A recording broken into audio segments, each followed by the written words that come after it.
Gédéon a été lavé plus de 7 fois avec des canaries et autres. Gédéon a été lavé plus de 7 fois avec des canaries et autres. Jésus-Christ, mon sauveur. Je suis votre médium, Kone Ninyeri, je suis le président des médiums. Le président des médiums.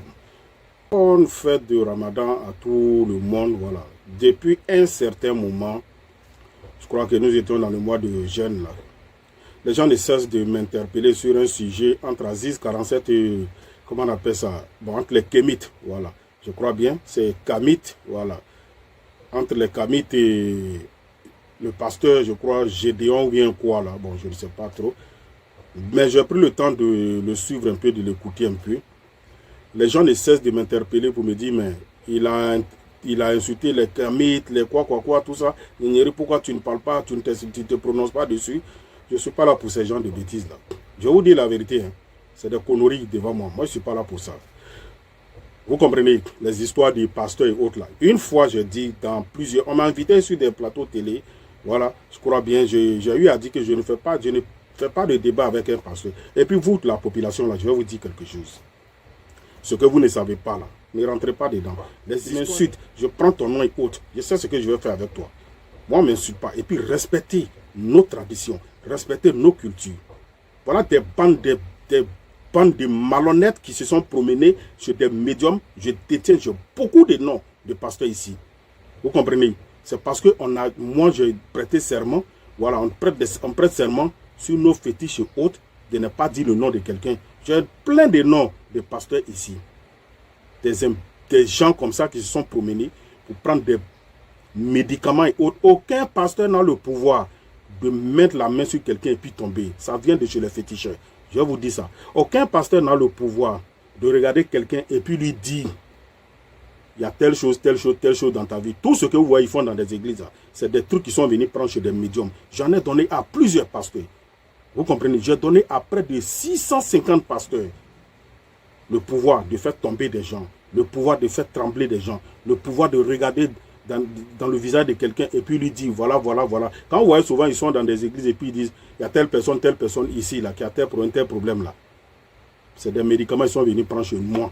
Nous, les féticheurs, je vais parler de moi. Après de 650 pasteurs, j'ai donné des médicaments pour faire tomber des gens. Vous savez combien d'églises moi j'ai lavé en Afrique ici? Près de 800 et quelques églises que j'ai lavées pour attirer la clientèle. Vous savez très bien, ces pasteurs m'écoutent, ils savent de quoi je parle.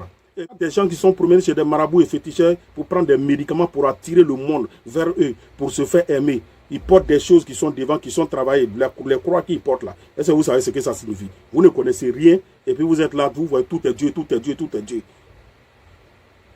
Faites très attention, ne rentrez pas dans un milieu dont vous ne savez pas. C'est Aziz qui n'a rien à faire, qui rentre dans des débats comme ça, qui rentre dans les conneries et autres là. Bon, moi, je suis médium, hein, je suis féticheur, je suis marabout. Voilà, je ne suis pas dans une association Kamite ou bien quoi pas. Je pense que Kamite veut dire noir. Voilà, quand un noir vient s'arrêter pour insulter un noir, moi je pense qu'on ne doit pas répondre.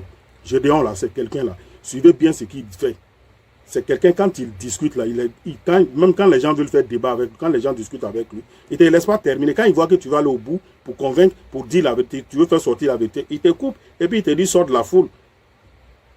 Vous ne remarquez pas ça souvent? Pourquoi? Quand quelqu'un a l'habitude de parler seul là, il maîtrise son sujet. Pourquoi il ne fait pas de débat avec des gens?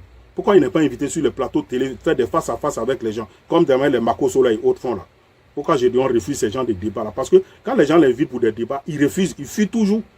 Il veut toujours. Donc quand il est seul dans son coin, il maîtrise son milieu. Il arrive à convaincre. Donc quand quelqu'un vient qui veut faire un débat, qui veut discuter avec lui, qui veut lui expliquer. Moi j'ai vu plusieurs de ces vidéos et autres là, où les gens veulent discuter avec lui, lui faire comprendre les choses. Il te dit non, il te coupe la parole, il ne te laisse même pas le temps de t'expliquer, aller au bout de tes idées. Parce que quand tu vas aller au bout de tes idées, tu vas le convaincre. Vous comprenez? Tu vas le convaincre. Donc, il ne veut même pas que tu rentres dans ce débat-là avec lui. C'est un plaisantin. Il est faible, mais il arrive à manipuler l'esprit de ceux qui viennent l'écouter. Et vous savez pourquoi? Vous ne savez pas pourquoi. Gédéon a été lavé plus de 7 fois avec des canaries et autres. Il y a des secrets, il ne faut pas en va rentrer dedans. Donc, vos pasteurs que vous suivez en désordre, là, les pouvoirs, là, c'est chez moi qu'ils viennent prendre. Arrêtez d'embrouiller les gens. Sinon, il y a des secrets qui vont sortir. Vous avez compris? vos histoires de Jésus et autres là, il n'y a pas quelqu'un qui est en palabre avec Jésus, il n'y a pas un féticheur, un marabout qui est en palabre avec Jésus. C'est vous-même, vous créez des systèmes, des choses pour pouvoir mettre les gens en palabre avec votre soi-disant Dieu. Je n'ai pas de problème avec Jésus, je n'ai pas de problème avec quelqu'un. Moi, je prie Dieu, je suis musulman. Voilà, donc quand vous faites vos bêtises là, enlevez non des gens dedans. Moi, je ne suis pas vos médiums, vos féticheurs plaisantins, là, je ne suis pas dedans. Voilà. C'est si d'autres personnes vous attaquez, vous faites des bêtises. Sinon, je détiens beaucoup de secrets ici. Plein de pasteurs que j'ai lavé des églises. À plein de pasteurs, j'ai donné des pouvoirs. Vos pasteurs, vous voyez, qui crient là. C'est de la grande gueule qu'ils font. Parce qu'ils savent que les médiums, voilà, peut-être on juré de ne pas dire, de ne pas citer le nom des gens. Donc, ils viennent s'arrêter pour attirer la foule vers eux. Moi, j'ai dit, vous pensez qu'il est simple. Vous pensez qu'ils n'ont pas pris des pouvoirs chez des médiums et autres. Moi, personnellement, je sais de quoi je parle. Chers frères et sœurs, cette vidéo montre clairement que ce féticheur est un menteur. Ce phénomène existe dans beaucoup de contextes spirituels et sociaux, et il faut l'expliquer avec sagesse, sans tomber dans les accusations faciles. D'abord, il y a une question d'influence. Quand un homme de Dieu commence à toucher beaucoup de vies par l'Évangile, il attire naturellement l'attention. Des personnes qui, auparavant, consultaient des marabouts ou des féticheurs peuvent changer de direction. Cela peut être perçu comme une perte de clients, de pouvoir ou de prestige. La réaction humaine, dans ce cas, peut être la jalousie ou la défense de son territoire. Ensuite, il y a une opposition spirituelle perçue. Dans la logique biblique, la lumière dérange les ténèbres. Par exemple, dans la Bible, quand Actes des apôtres parle de la prédication des apôtres, certains qui vivaient de pratiques occultes se sont opposés à eux. Donc certains interprètent ce genre de conflit comme un affrontement entre deux visions du monde. Une basée sur l'Évangile, l'autre basée sur les pratiques traditionnelles ou occultes. Mais il faut aussi être honnête. Tout pasteur n'est pas automatiquement irréprochable. Dans certains cas, des dérives existent réellement dans le milieu religieux. Mensonges, manipulations, faux miracles. Cela pousse certaines personnes à généraliser et à accuser même ceux qui sont sincères. Il y a aussi un facteur très important, la guerre des discours. Quand quelqu'un ne peut pas arrêter ton influence, il peut essayer de salir ton image. Dire « il a un fétiche » est une manière rapide de créer le doute dans la population, surtout dans des sociétés où le spirituel est très présent. Enfin, il y a simplement la nature humaine. Jalousie, peur de perdre sa place, incompréhension, rivalité.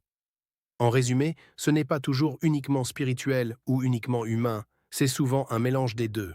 Certains parlent par jalousie, d'autres par conviction, et parfois aussi parce qu'ils ne comprennent pas ce que fait réellement cet homme de Dieu. Merci beaucoup d'avoir regardé jusqu'à la fin. Soyez richement bénis au nom de Jésus-Christ. Amen. Jésus-Christ, mon Sauveur.